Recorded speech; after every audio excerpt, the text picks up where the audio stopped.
Hello everyone, welcome to our channel.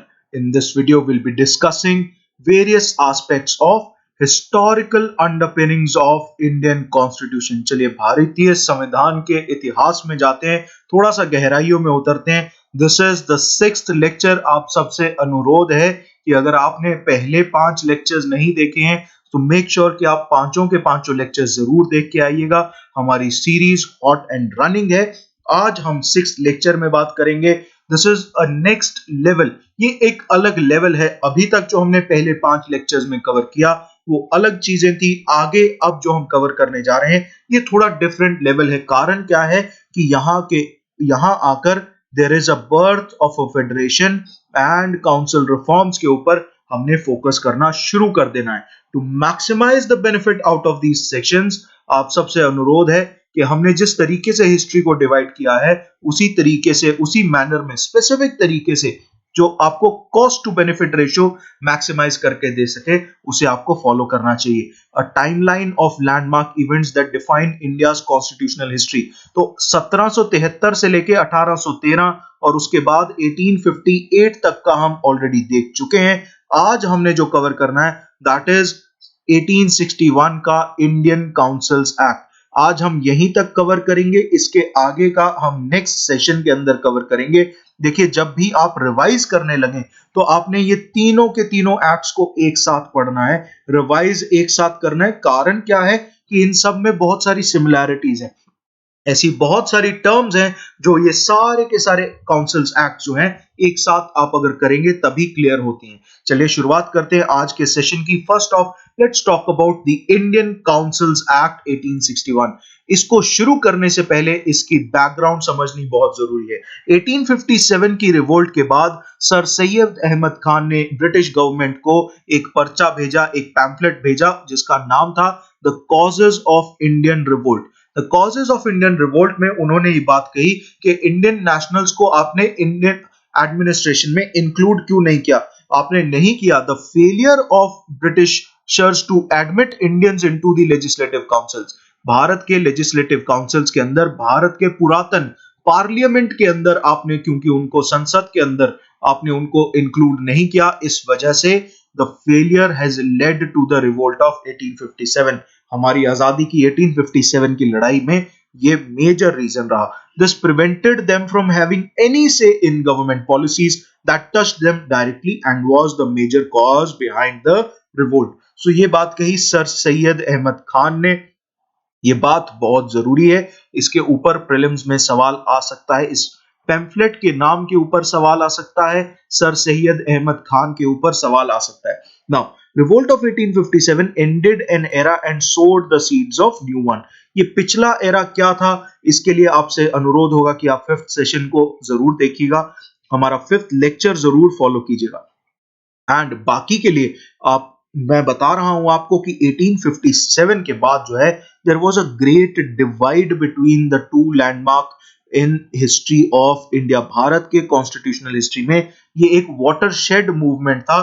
कारण क्या है कि इससे पहले ब्रिटिश पैरामाउंसी थी, मतलब ब्रिटिशर्स की हुकूमत थी first half of the 19th century.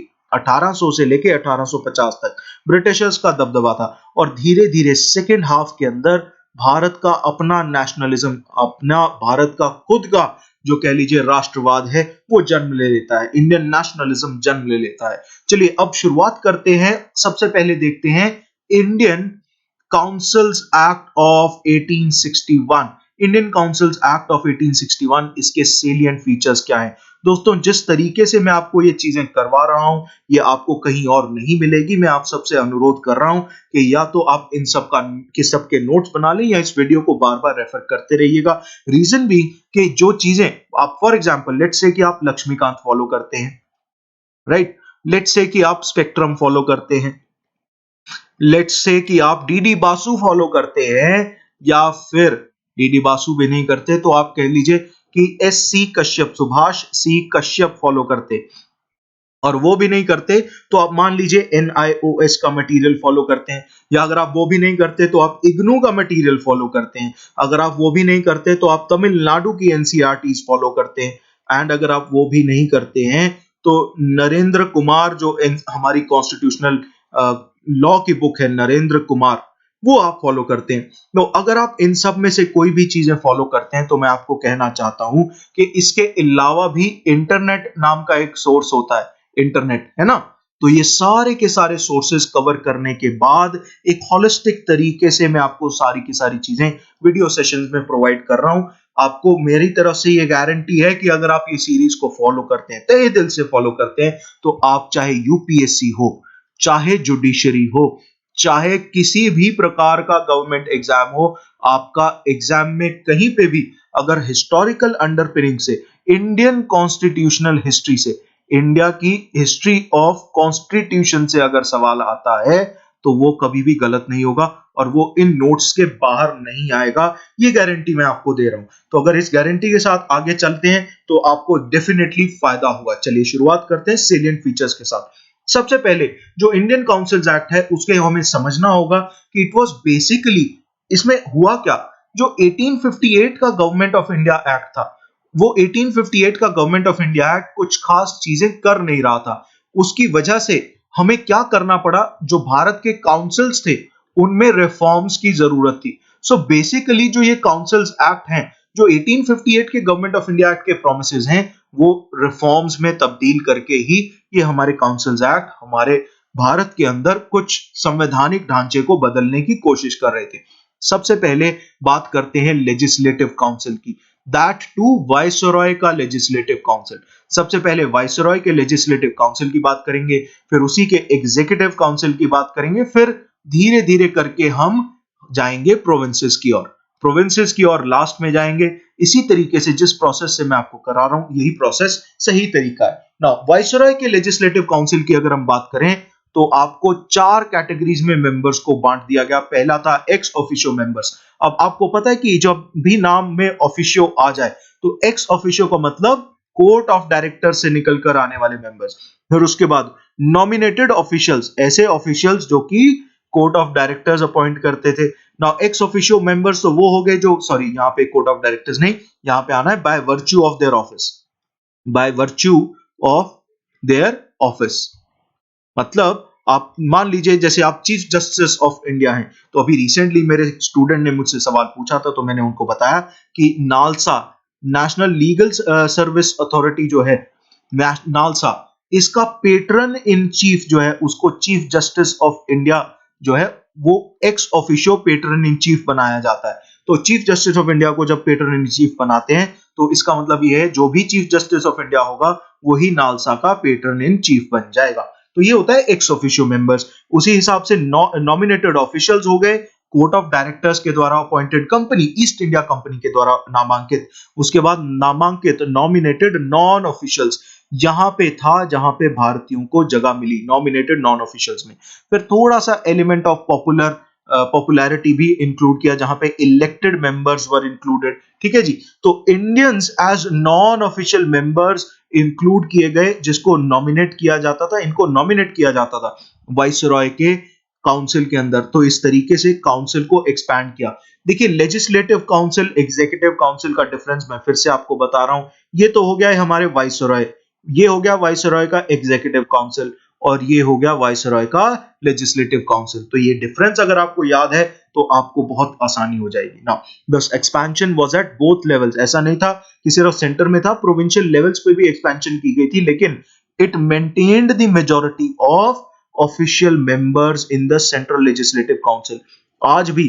क्योंकि देखिए आपको याद होगा 1858 के समय तक सेंट्रलाइजिंग टेंडेंसीज हो रही थी, इस वजह से सेंट्रल लेजिस्लेटिव काउंसिल के अंदर अभी भी ऑफिशियल मेंबर्स की मेजॉरिटी अभी भी रखी गई। तो ये बहुत जरूरी है। नॉन ऑफिशियल मेंबर्स वर इन मेजॉरिटी इन प्रोविंशियल लेजिस्लेचर्स, इनको प्रोविंसेस में मेजॉरिटी का दर्जा मिलना शुरू हो गया। ये जो है ये एक बहुत ही इंपॉर्टेंट पॉइंट है, रीजन बीइंग कि इसी वजह से इस समय के दौरान प्रोविंसेस के अंदर स्टेट लॉज में बहुत सारी ऐसी अमेंडमेंट्स होनी शुरू हो गई थी जो कि भारतीयों के हक में थी, उनके हित में थी। तो स्टेट्स में, प्रोविंसेस में जो है बहुत जल्दी कह लीजिए नेशनलिज्म लोकल लेवल पे बढ़ना शुरू हो गया था। For that reason this expansion of council introduced a minute element of popular participation. क्योंकि एक्सपेंशन हुआ तो पहली चीज तो एक तो इंडियंस को जगह मिली, दूसरा इलेक्टेड मेंबर्स जो है वो अपॉइंट होने शुरू हो गए। जब इलेक्टेड मेंबर्स अपॉइंट हुए तो उसमें एक पॉपुलर एलिमेंट जो है वो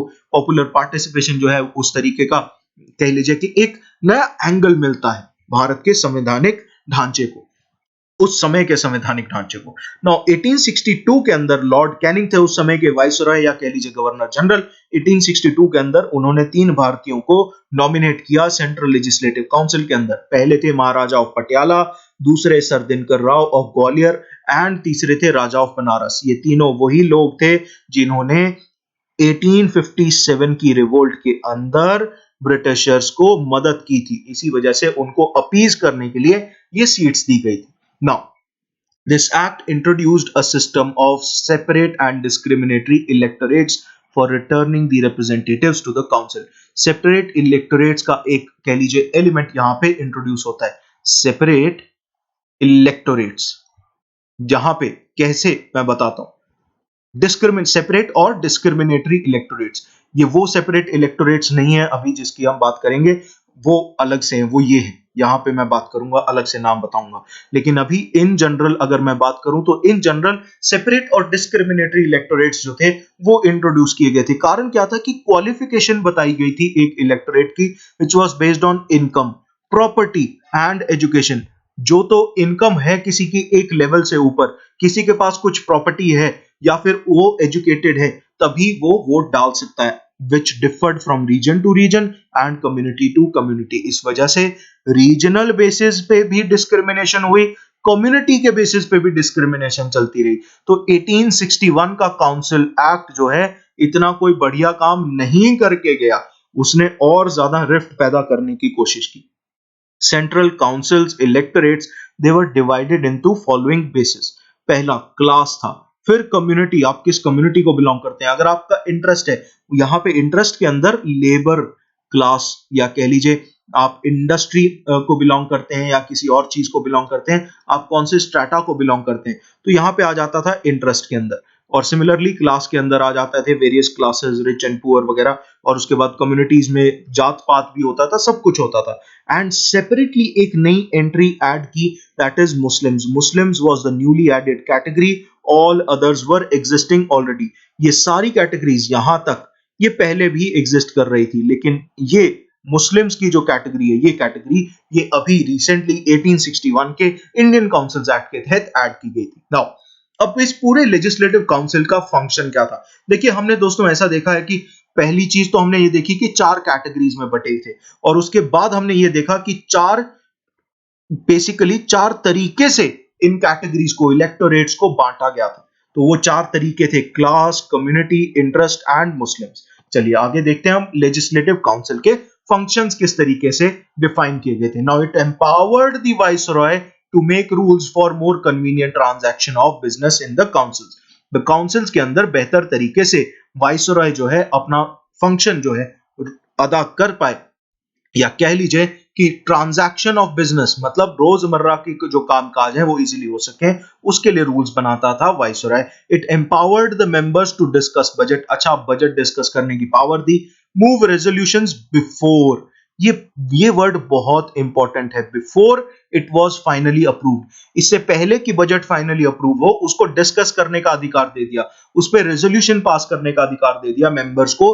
लेकिन वो पास डिस्कशन जो है उसकी अमेंडमेंट होगी नहीं होगी, वो रेजोल्यूशन इनकॉर्पोरेट की जाएगी नहीं की जाएगी, इस पे चुप्पी साधी हुई थी, उसका कोई फायदा नहीं था। डिस्कस तो कर सकते थे, रेजोल्यूशंस मूव कर सकते थे, पास भी हो सकती थी, लेकिन वो फाइनली अप्रूव्ड प्रोडक्ट में, फाइनली अप्रूव्ड जो बजट था, जो अंत में बजट निकल कर आने वाला था, उसमें नहीं इंक्लूड कर रहे थे। तो ये चीज बहुत जरूरी है, ये समझनी बहुत जरूरी है। Now they were also allowed to ask supplementary question. सवाल ही तो पूछना है, तो एक सवाल के ऊपर दूसरा सवाल आप सप्लीमेंट्री पूछ लीजिए, मूव रेजोल्यूशन कर लीजिए, रेजोल्यूशन मूव कर लीजिए on particularly on matters related to loans to local bodies, additional grants and new taxes. इन केसेस में सप्लीमेंट्री क्वेश्चंस और रेजोल्यूशन पास करना अलाउ कर दिया गया था, चाहे वो लोकल बॉडीज को लोन देने की बात हो, एडिशनल ग्रांट्स देने की बात हो, या फिर नए टैक्सेस लगाने की बात हो।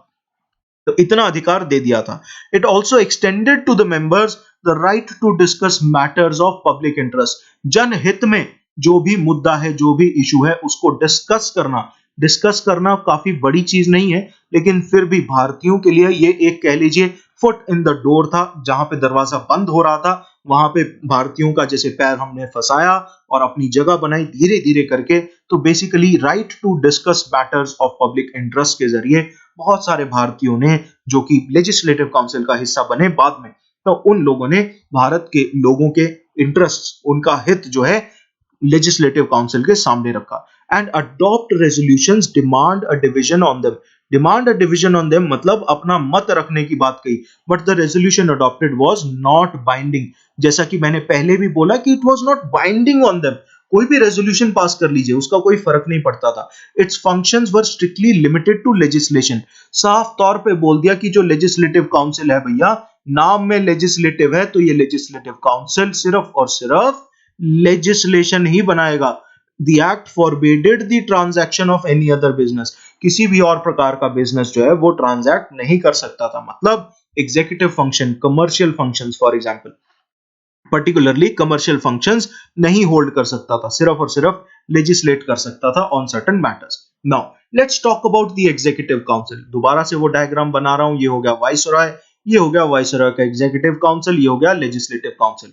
अब हम चर्चा करेंगे इस बॉडी के बारे में। चलिए, एग्जीक्यूटिव काउंसिल की अगर हम बात करें, the act transformed the viceroy's executive council into a cabinet run on a portfolio system. हर एक व्यक्ति को जो है पोर्टफोलियो दे देना शुरू कर दिया। एंड पोर्टफोलियो सिस्टम इंट्रोडक्शन जो है 1861 के एक्ट के तहत हुई। हालांकि हमारे सेंट्रल काउंसिल्स की अगर मैं बात करूं, एग्जीक्यूटिव काउंसिल में पोर्टफोलियो सिस्टम पहली बार सेंटर में जो है 1861 में आया, लेकिन it was introduced by lord Canning in 1859। इसका टेस्ट रन, ट्रायल रन चल रहा था मद्रास के अंदर इसका ट्रायल रन चल रहा था, लेकिन इसको रिकॉग्निशन मिली बाय दिस एक्ट। तो ये चीज याद रखिएगा, this is very important. Now अब एग्जीक्यूटिव काउंसिल के अंदर 6 मेंबर्स होने थे, 5 ऑर्डिनरी और 1 एक्स्ट्रा ऑर्डिनरी। ये जो एक्स्ट्रा ऑर्डिनरी था, ये सेक्रेटरी ऑफ स्टेट अपॉइंट करता था, और ये था commander in chief of queen's army in India. ये था extraordinary member who could sit in the council with his permission. Secretary of state की परमिशन होती थी तो वो बैठ जाता था। Whose rank was next to governor general. तो गवर्नर जनरल के रैंक के अब बाद में उसका रैंक आता था। ऑर्डर ऑफ प्रेसिडेंस यहां बताया हुआ है। इसके बाद 3 और ऑर्डिनरी मेंबर्स को secretary of state in council majority vote के साथ अपॉइंट करता था फ्रॉम टाइम टू टाइम। अब ये जो 3 मेंबर्स थे, अभी तो ये सेक्रेटरी ऑफ स्टेट करता था, बाद में ये जो शक्ति थी, ये पावर थी, this was given to crown. कि क्राउन अपॉइंट करेगा इन 3 ऑर्डिनरी मेंबर्स को। The appointed persons should be in service of the crown in India or the crown for at least 10 years or be in military service of the crown। या तो वो military service में हो, या वो crown की service में हो, या वो क्राउन की सर्विस में भारत में हो।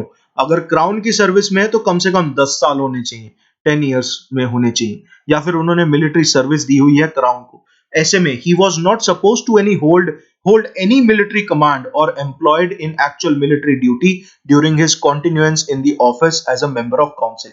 जब वो काउंसिल का मेंबर है तो वो किसी भी प्रकार की मिलिट्री कमांड नहीं होल्ड करेगा, वो मिलिट्री का हिस्सा नहीं माना जाएगा, या फिर वो he will not be employed in actual military duty, के उसको देश से बाहर नहीं भेजा जाएगा जंग लड़ने के लिए, या जंग लड़ने के लिए कहीं भी नहीं भेजा जाएगा, देश से बाहर तो छोड़ ही दीजिए। नाउ एक 5th मेंबर जो था, he was a gentleman of legal profession।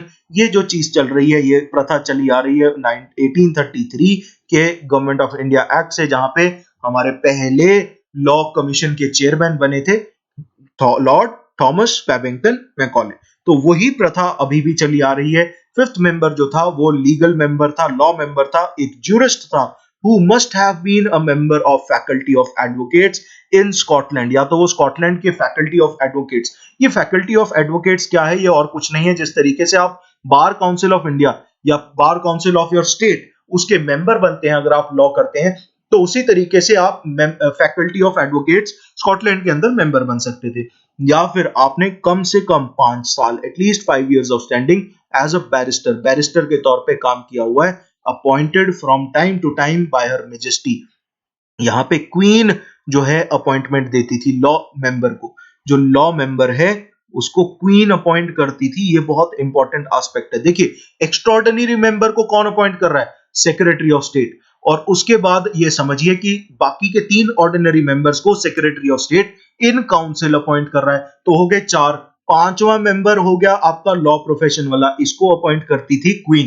ठीक है जी। All the bills if any they were required, they required the assent of viceroy. जैसे आज प्रेसिडेंट के साइन की जरूरत है, पहले वाइसरॉय के साइन की जरूरत हुआ करती थी। And they were to be communicated to the secretary of state. वो बताया जाता था सेक्रेटरी ऑफ स्टेट को, जो कभी भी उसे अलाउ या डिसअलाउ कर सकता था on the approval of crown. अगर क्राउन कहे तो क्राउन के बिहाफ पे सेक्रेटरी ऑफ स्टेट उसे डिसअलाउ भी, मतलब मना भी कर सकता था कि भैया ये कानून बेकार है, इसको फाड़ दीजिए, फेंक दीजिए। राहुल गांधी जी की याद आती है ऐसे। Now a member of Viceroy's Council was made in charge of one or more departments of the government and was authorized to issue final orders on the behalf of the council in the matters of this department। ये बात कर रहा है portfolio system की। अब हम वापस से आ गए हैं सेंट्रल लेजिस्लेटिव काउंसिल के ऊपर। ये सेंट्रल लेजिस्लेटिव काउंसिल से रिलेटेड पॉइंट है। अब उस समय के दौर में जो डिपार्टमेंट्स एग्जिस्ट करते थे, home department, finance department, revenue department, military, law, public works. अब ये जो पब्लिक वर्क्स डिपार्टमेंट है, पीडब्ल्यूडी वाला डिपार्टमेंट जो है, इसमें सब टीवी पे ऊपर एक सीरियल आता था तो उसमें पीडब्ल्यूडी के बारे में बहुत ज्यादा सार्केज्म चलता होता था। तो पीडब्ल्यूडी वाला जो डिपार्टमेंट है 1874 में जाके ऐड हुआ था। उससे पहले सिर्फ होम, फाइनेंस, रेवेन्यू, मिलिट्री और लॉ हुआ करते थे। 1 2 3 4 5। ठीक है जी। तो ये नाम याद करने जरूरी हैं। अगर आप यूपीएससी सिविल सर्विसेज की तैयारी कर रहे हैं तो ये प्रीलिम्स में इसके ऊपर सवाल आ सकता है। बहुत समय से मान के चलिए कि इस पे सवाल आया नहीं, एंड यूपीएससी अगर गहराइयों में उतरेगी तो यही गहराइयां हैं, इससे और गहरा कुछ नहीं है। ठीक है जी। As heads of administrative departments, members were answerable to the viceroy. जो भी पोर्टफोलियो सिस्टम में पोर्टफोलियो मिला था, उस पोर्टफोलियो की जवाबदेही वाइसरॉय को थी, सारे के सारे मेंबर्स की वाइसरॉय को आंसरेबल थे। whose advice was taken before any decision was made on departmental problems। कोई भी दिक्कत आती थी तो वाइसरॉय की सलाह पे काम किया जाता था। अब आज के हिसाब से अगर मैं कंपेयर करूं तो इससे बिल्कुल ऑपोजिट है, जहां पे मैं आपको बार बार कहता रहता हूं कि प्रेसिडेंट अपनी मर्जी से छींक तक नहीं सकता, तो वहां पे आप उल्टा देखिए, वाइसरॉय जो है सलाह दे रहा है, और उसकी सलाह जरूरी है बिफोर टेकिंग एनी डिसीजन, किसी भी प्रकार का डिसीजन लेने से पहले। Right? So this is very important. It empowered the viceroy to issue ordinances without the concurrence of the legislative council। बिना पार्लियामेंट की सहमति के आज प्रेसिडेंट क्या किसी तरीके का ऑर्डिनेंस पास कर सकता है? कर सकता है 6 महीने के लिए। तो इमरजेंसी के अंदर कर सकता है? नहीं कर सकता है। पार्लियामेंट का अप्रूवल चाहिए होता है काफी चीजों में। ठीक है जी। तो इट एम्पावर्ड द वाइसरॉय। तो इमरजेंसी प्रोविजंस दी 1861 के इस एक्ट ने वाइसरॉय को now to issue ordinances without the concurrence of the legislative council. देखिए बार बार काउंसिल, ये काउंसिल वो काउंसिल जब भी आए तो इसको आपने आज की टर्म्स में याद करना है। आज की टर्म्स में याद करेंगे और फॉर्मूला याद रखेंगे। For example, legislative council is equal to parliament, legislative council is equal to parliament, executive council is equal to council of ministers। तो ये फॉर्मूले अगर आप याद रखेंगे और सीधे तौर पे आप पार्लियामेंट कह देंगे या काउंसिल ऑफ मिनिस्टर कह देंगे तो बहुत इजी हो जाएगा एग्जाम के लिए। नाउ सिमिलरली, जैसे ऑर्डिनेंस आज 6 महीने के लिए वैलिड है, उस समय भी 6 महीने के लिए वैलिड था। This ordinance could be disallowed by the queen. Queen के पास इसको डिसअलाउ करने की अथॉरिटी थी, as signified to the governor general by the secretary of state in council, or unless such ordinance was to be controlled or superseded by some law or rule made by governor general in council। अब इसको समझ लेते हैं। unless and until governor general अपने council के अंदर, कौन से काउंसिल? लेजिस्लेटिव काउंसिल के अंदर अगर वो कोई ना कोई कानून या रूल बना देता है इसको रिप्लेस करने के लिए, unless and until ऐसा होता है, सरकार की तरफ से कोई भी लॉ नहीं बना, मान लीजिए अब, तो क्वीन जो है ऐसे केस में सेक्रेटरी ऑफ स्टेट के द्वारा गवर्नर जनरल को ये कह सकती है कि भैया ये ऑर्डिनेंस जो है ये बकवास है, बेकार है, इसको फेंक दीजिए, कोई फायदा नहीं। हाँ, अगर इसके तहत governor general in council, governor general ने अपने एग्जीक्यूटिव नहीं, लेजिस्लेटिव काउंसिल के साथ मिलकर कोई कानून बना दिया इस ऑर्डिनेंस के ऊपर, फिर नहीं ऐसा हो सकता, फिर नॉर्मल प्रोसीजर चले। Viceroy was empowered to nominate a president. Viceroy एक प्रेसिडेंट को भी नॉमिनेट कर सकता था, जो अगर वो ना आए तो एग्जीक्यूटिव काउंसिल की मीटिंग को प्रिसाइड ओवर कर सके। तो ये प्रेसिडेंट को आज के प्रेसिडेंट के साथ आपने कंफ्यूज नहीं करना है, दिस इज डिफरेंट। आज की अगर आपने किसी के साथ कंपेयर करना है तो वो चेयरमैन के साथ आप कंपेयर कर सकते हैं। जैसा बहुत हमारे हाउस ऑफ, अगर मैं बात करूं हाउस ऑफ लॉर्ड्स या हमारे कह लीजिए राज्यसभा की अगर हम बात करें, तो राज्यसभा के अंदर जैसे 10 चेयरमैन की बात होती है, सिमिलरली लोकसभा के अंदर भी बात होती है 10 ऐसे मेंबर्स की, जो मान लीजिए कि अगर हमारा स्पीकर या हमारे राज्यसभा की चेयरमैन नहीं आते हैं तो उनकी जगह पे बैठते हैं सीट के ऊपर। चेयरमैन सॉरी लोकसभा में होता है, राज्यसभा में और लोग होते हैं। वाइस प्रेसिडेंट वगैरह की जगह पे वाइस प्रेसिडेंट अगर नहीं आए, सॉरी अगर स्पीकर नहीं आए या कह लीजिए चेयरमैन नहीं आए, तो उनकी जगह पे इन 10 लोगों में से ये वेल में बैठे होते हैं जनरली, तो वेल इन लोगों की जगह से वो अपॉइंट हो जाते हैं। ठीक है जी, चलिए। The viceroy was empowered to alter revoke any law passed by provincial government. तो आज भी जैसी पावर प्रेसिडेंट के पास है, उसी तरीके की पावर्स प्रोविंशियल गवर्नमेंट्स के पास भी, अगर प्रोविंशियल गवर्नमेंट कोई भी कानून बनाते हैं तो सिमिलर पावर थी वाइसरॉय के पास कि वो प्रोविंशियल गवर्नमेंट मतलब स्टेट्स के बनाए हुए कानून को ऑल्टर कर सकता था, रिवोक कर सकता था। आज जो है ये पावर लिमिटेड है, लेकिन फिर भी है प्रेसिडेंट के पास, although it is limited by the constitution, क्योंकि हमारा जो स्ट्रक्चर है वो काफी हद तक फेडरल हो गया है, इस वजह से एकदम से ऑल्टर या रिवोक नहीं कर सकता, उस पर कुछ लिमिटेशंस है, आर्बिट्ररी एक्शन नहीं ले सकता। There has been an example in 1879, जहां पे लॉर्ड लिटन के टेन्योर के दौरान viceroy overruled the decisions of the council as his powers deemed necessary. Lytton के समय में, ऐसे याद रखिएगा कि लिटन जो है वो ऐसा व्यक्ति था जिसको लिटा लिटा के मारना चाहिए, उसकी हरकतें इस तरीके की थी। तो इस तरीके से याद रखना कि लिटन जो है वो खराब है, रिपन बहुत बढ़िया वाइसरॉय हुआ करते थे।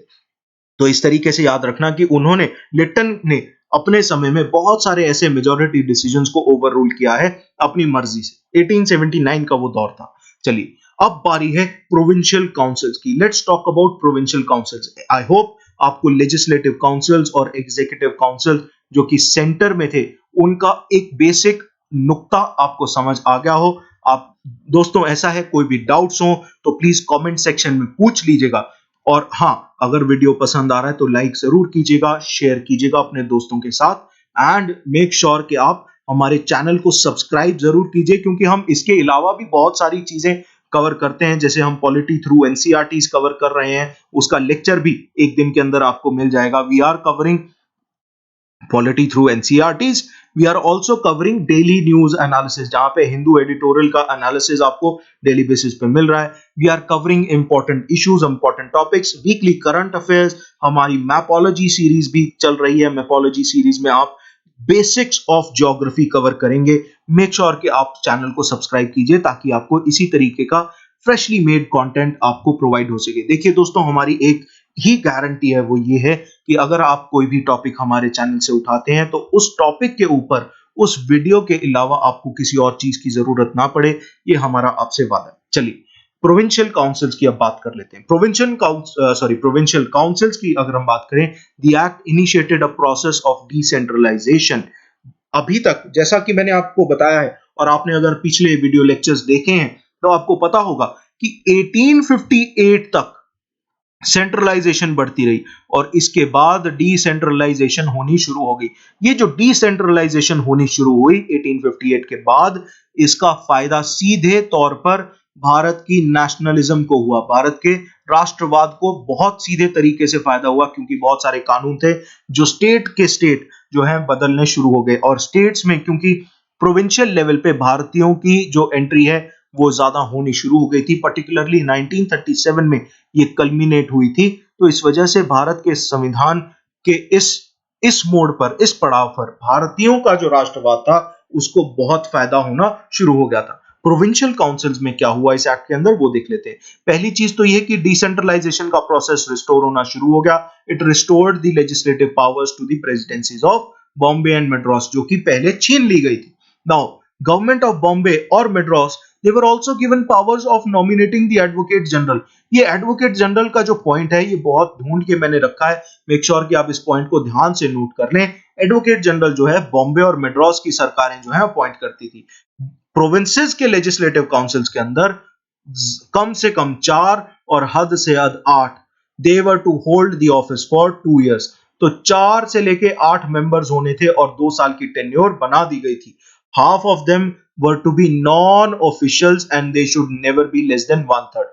कम से कम 1/3 और ज्यादा से ज्यादा हाफ नॉन ऑफिशियल्स होने बहुत जरूरी है। अब ये नॉन ऑफिशियल्स ब्रिटिशर्स भी हो सकते हैं, नॉन ऑफिशियल्स इंडियंस भी हो सकते हैं। ये नॉन ऑफिशियल्स वो लोग हैं जो कंपनी की सर्विस में नहीं थे। इस तरीके से आपने याद रखना है।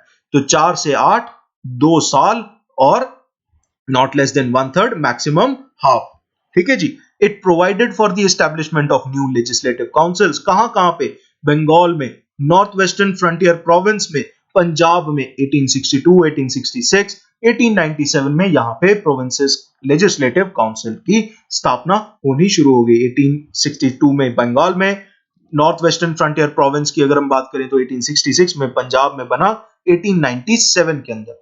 और दूसरी चीज, lieutenant governor was to act as an additional counsellor at provincial legislative council. तो लेफ्टिनेंट गवर्नर अगर अपॉइंट होगा तो वो एक एडिशनल काउंसलर के तरीके से बैठेगा प्रोविंशियल लेजिस्लेटिव काउंसिल के अंदर। उसके पास जो अथॉरिटी थी, he had the authority to nominate members in his council.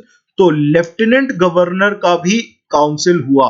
वो काउंसिल में वो अपने मेंबर्स को खुद से नॉमिनेट कर सकता था to assist him in making laws and regulations. Lieutenant governor की अगर हम बात करें तो उसके काउंसिल के मेंबर्स कौन अपॉइंट करता था? वो खुद अपॉइंट करता था। ये स्टेटमेंट बेस्ड सवाल प्रीलिम्स के अंदर आ सकता है, मेक श्योर कि आप इसे नोट कर लें। This is a very important aspect. ये आपको कहीं नहीं मिलेगा, किसी बुक में नहीं मिलेगा। ये मैंने सीधे तौर पे बेयर एक्ट्स पढ़ पढ़ के कुछ चीजें आप लोगों के लिए यहाँ पे रखी हैं। मेक श्योर कि आप तहे दिल से इसे फॉलो करते हैं। Now the nominations were to be then sanctioned by the governor general। फिर सैंक्शन करता था गवर्नर जनरल। पहले वो नॉमिनेट करता था, फिर उसकी सैंक्शन, साइन किसके होते थे? गवर्नर जनरल के, as per proclamation. Now electorates in provinces were divided on the basis of 3 categories, 1, 2 और 3। पहली थी जनरल, दूसरी स्पेशल और तीसरी क्लास। ये कैटेगरीज भी बहुत ज्यादा इंपॉर्टेंट है, मेक श्योर कि आप इन्हें याद रखिएगा, जनरल, स्पेशल और class. Now it was not be lawful for the governor in council of any presidency except with the previous sanction of governor general. पहले तो गवर्नर जनरल की सैंक्शन लेनी पड़ेगी, उसी के बाद गवर्नर इन काउंसिल, मतलब गवर्नर और उसका लेजिस्लेटिव काउंसिल जो है, sorry executive council, not legislative, executive council. Executive council जो है वो कुछ कानून बना सकता था, रेगुलेशंस बना सकता था, taking into consideration any law regulation for the purposes mentioned below. अब ये जो सारे पॉइंट्स हैं, इसके ऊपर अगर गवर्नर इन काउंसिल को कोई भी कानून या कोई भी रूल बनाना है, पहली चीज तो गवर्नर जनरल की सैंक्शन चाहिए, उसकी मंजूरी चाहिए। ठीक है जी।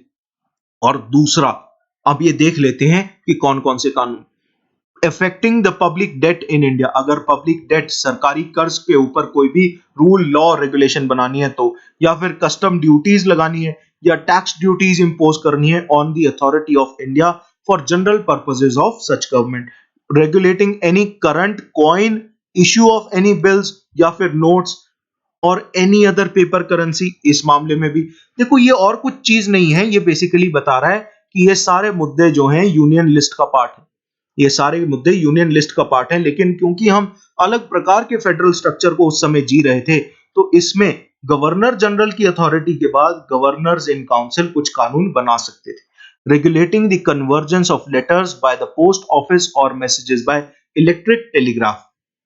तो ये सारी चीजें भी, altering in any way the penal code of India, Indian penal code को जो कि 1860 के अंदर एस्टैब्लिश हुआ, उस कोड को भी अगर आपने बदलना है तो उसमें कोई भी चेंजेस लाने तो गवर्नर जनरल की मंजूरी की जरूरत है। एंड अगर आप आईपीसी को उठाकर देखते हैं तो वहां पे बहुत ज्यादा आपको स्टेट अमेंडमेंट्स नजर आएंगी। वो स्टेट अमेंडमेंट्स इसीलिए अलाउड हैं क्योंकि आपको यहां अगर आप देखें 1861 का काउंसिल्स एक्ट है, इसमें अलाउ किया गया है। गवर्नर जनरल की अगर मंजूरी है तो आप पीनल कोड ऑफ इंडिया के अंदर कुछ चेंजेस ला सकते थे। Affecting the religion and religious rights या फिर usages of any class of queen subject, ये पर्टिकुलरली रिलीजियस फ्रीडम की बात करता है कि लोकल लेवल पे, प्रोविंशियल लेवल पे आपको कहीं पे भी डिस्पैरिटी ना आए। इसी वजह से गवर्नर जनरल की मंजूरी के बाद ही गवर्नर इन काउंसिल इन सारी चीजों के ऊपर कानून बना सकता था। Affecting the discipline maintenance of any part of Majestic military और नेवल फोर्सेस, या किसी भी प्रकार से मिलिट्री और नेवल फोर्सेस जो कि ब्रिटेन से हैं उनके डिसिप्लिन या मेंटेनेंस को इंपैक्ट डालता हो।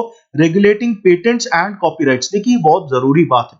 पेटेंट्स और कॉपीराइट्स का जो इशू था ये कॉर्पोरेट लॉ से रिलेटेड था और उस समय में भी इसको जोर दिया गया और इसको सेंट्रल सब्जेक्ट मान के चले।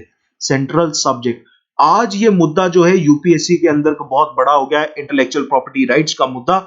इस चीज को अगर आप यूज करते हैं, आप अपने एसेज में अगर इसको यूज करते हैं तो बहुत फायदा हो सकता है आपको।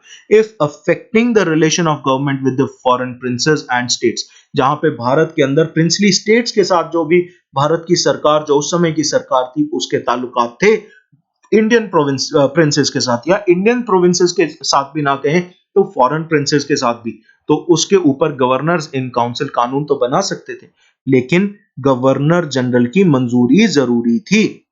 Now, laws could only be made at meeting presided over lieutenant governor or any officer with the highest official rank, but at least half of the members of the council should be present. कम से कम 50% members होने जरूरी हैं।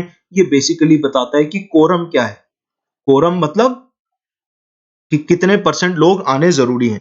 Presiding officer could vote as well as have he had a casting vote, वो vote भी कर सकता था, उसके पास कास्टिंग वोट भी थी। कास्टिंग वोट क्या होती है हमें पता है कि अगर 50-50 डिवाइड हो गए सब लोग तो कास्टिंग वोट ये डिसाइड करती है कि वो उसकी मर्जी है, वो जिस तरफ जाएगा उसी तरफ डिसीजन हो जाएगा, है ना, तो दैट इज कास्टिंग वोट। उसके बाद फॉर न्यू प्रोविंसेस, जो नए प्रोविंसेस अनेक्स होते हैं, जो उनको इंक्लूड किया जाता है भारत के टेरिटरी के अंदर, Governor General had the authority as per law to appoint Lieutenant Governor and to declare at limit the extent of powers of such appointees. This was provided by 1858 का Government of India Act. तो governor general जो है वो appoint कर सकता था lieutenant governors को।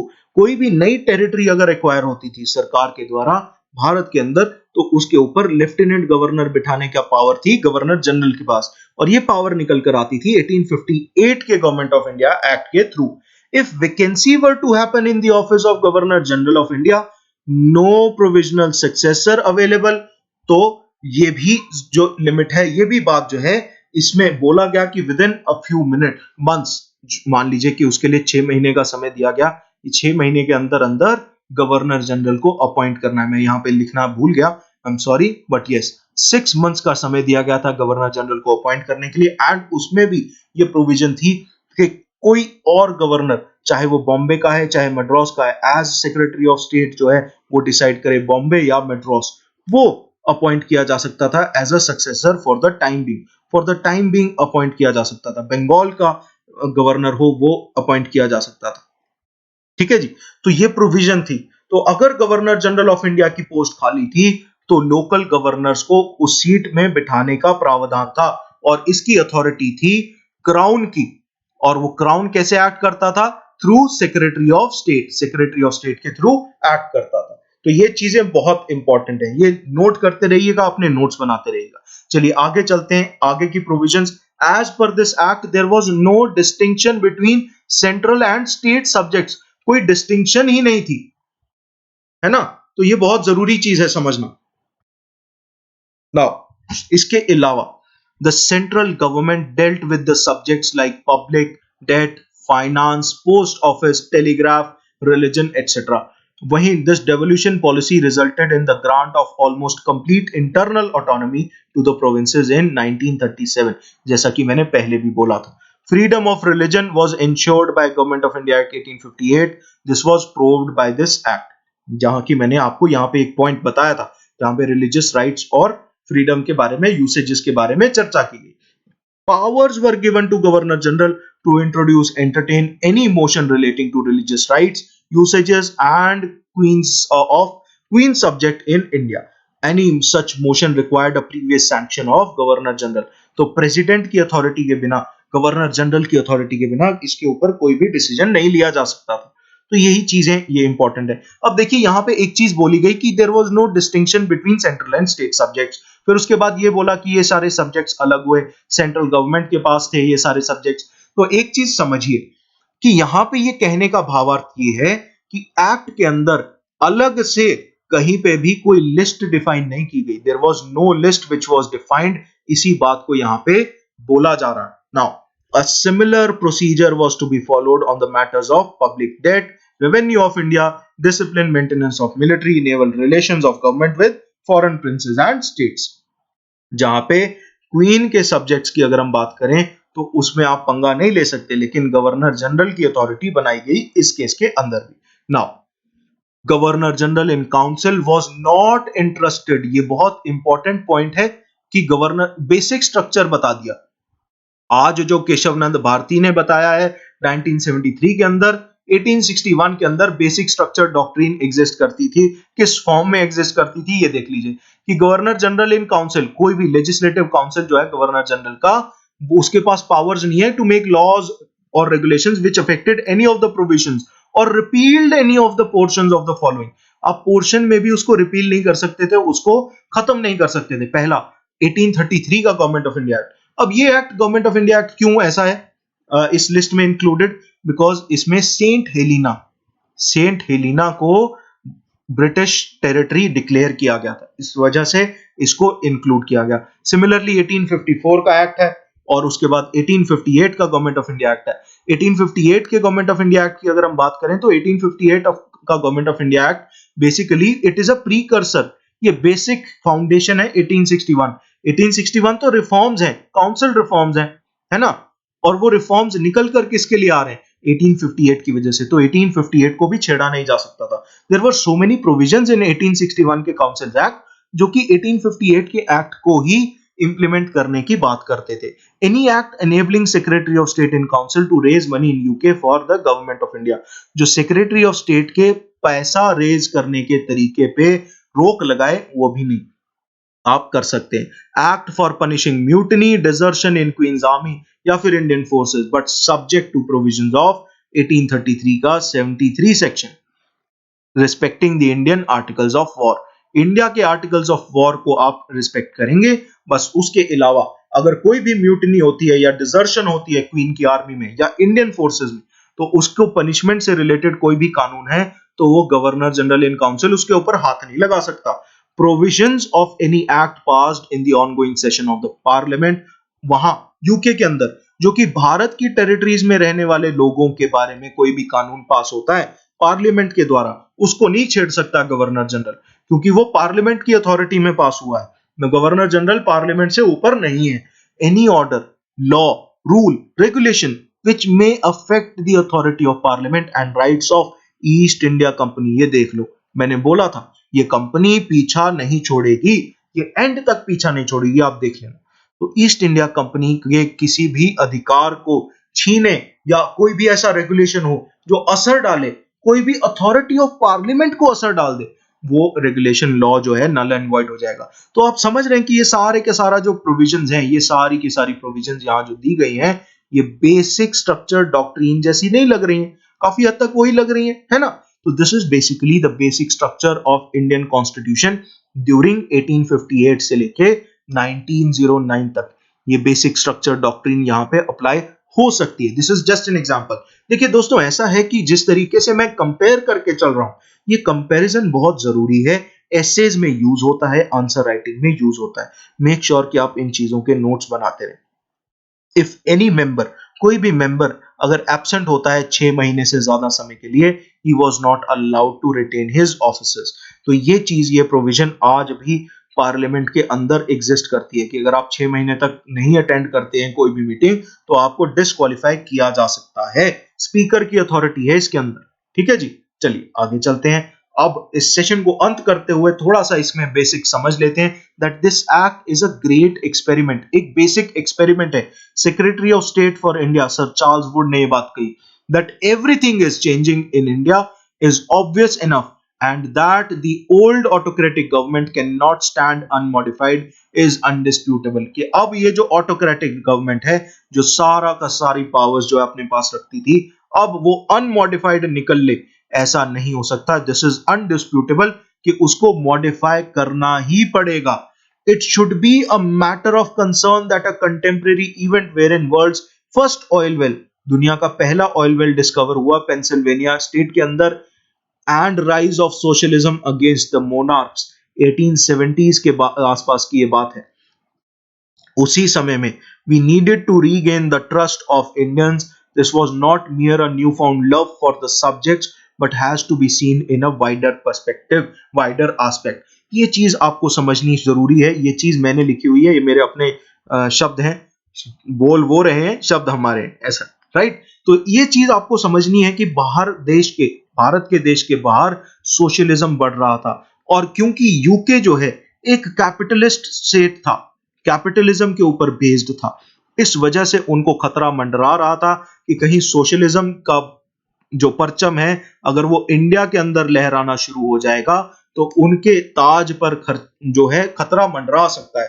ऐसे में उन्होंने भारतीयों को थोड़ी सी जगह देनी शुरू की, एंड इसी के एवज में 1885 के अंदर आप हिस्ट्री में देखेंगे कि हमारे यहाँ इंडियन नेशनल कांग्रेस का भी गठन होता है। और इसी समय के दौरान 1860s के आसपास भी there were so many organisations जो कि ईस्ट इंडिया हमारा इंडियन नेशनल कांग्रेस की प्रीकर्सर ऑर्गेनाइजेशंस थी। 1885 से पहले के समय में जब ये काउंसिल्स एक्ट आया था 1861 का, उस समय में कुछ ऑर्गेनाइजेशंस ऑलरेडी एग्जिस्टेंस में आ रही थी। तो वो ऑर्गेनाइजेशंस बेसिकली भारत के अंदर पॉलिटिकल पॉलिटिकल कह लीजिए अवेकनिंग की एक और इशारा कर रही थी, पॉलिटिकल अवेकनिंग की ओर इशारा कर रही थी, एक बहुत बड़ा इशारा था। और ये अगर पॉलिटिकल अवेकनिंग सही तरीके से हो सकती थी तो वो सोशलिज्म के जरिए ही हो सकती थी, जो सोशलिज्म कार्ल मार्क्स बता रहे थे। कार्ल मार्क्स ने जो सोशलिज्म बताया उस चीज के ऊपर अगर कहीं भारतीय पहुंच जाते तो इंग्लैंड के ताजो पोश जो है उसके ऊपर खतरा मंडरा सकता था। तो इसके साथ ही एंड मोर ओवर उसी समय के आसपास ऑयल वेल डिस्कवर हो गया था पेनिसिल्वेनिया के अंदर। तो पेनिसिल्वेनिया के अंदर ये ऑयल वेल डिस्कवर होना, सोशलिज्म का राइज होना, इंडस्ट्रियलाइजेशन की अगर हम बात करें तो 1930 में ग्रेट डिप्रेशन आया था, तो वो चीज भी नहीं भूलनी है हमने। तो वहां तक कल्मिनेट हुई है, लेकिन शुरुआत तो 1860 के दशक में ही हो गई थी। तो इस वजह से ये सारे के सारे प्रोस्पेक्ट्स जो हैं ये एक ही तरफ इशारा कर रहे थे कि हालांकि हम कह रहे हैं कि ये जो काउंसिल रिफॉर्म्स हैं, तो ये काउंसिल रिफॉर्म्स भारतीयों को इंक्लूड करने के लिए दिए गए थे, लेकिन इसके पीछे छुपे हुए हिडन एजेंडे को हमने छोड़ना नहीं है। The hidden agenda behind these reforms, वो हिडन एजेंडा यहाँ पे इस स्लाइड पे मैंने आपको बताया है। मेक श्योर कि आप इसके नोट्स बना लें। So thank you so much guys for watching this video. This is me signing off from Nyaya academy of wisdom. Make sure कि आप इस वीडियो को लाइक जरूर कीजिएगा, लाइक कीजिएगा, शेयर कीजिएगा अपने दोस्तों के साथ, मित्र बंधुओं के साथ, सखी सहेलियों के साथ, एंड मेक श्योर कि आप चैनल को सब्सक्राइब जरूर कीजिएगा। सब्सक्राइब अगर आपने कर लिया है तो आप उस सुंदर से इत्तू से प्यारे से बेल आइकन को जरूर दबाइएगा, ताकि क्या है कि आपकी और हमारी दूरी इस बेल आइकन की नोटिफिकेशन के साथ दूर हो सके। Thank you so much guys, this is me signing off from Nyaya academy of wisdom. Have an awesome day ahead and make sure कि आप तैयारी करते रहें, आप भटके नहीं। हम बहुत जल्दी एक स्ट्रैटेजी सीरीज भी शुरू करने वाले हैं, तो आप सारी की सारी वीडियो सीरीज को फॉलो करते रहिए, अपना प्यार और सपोर्ट बनाते रहिए। Thank you so much.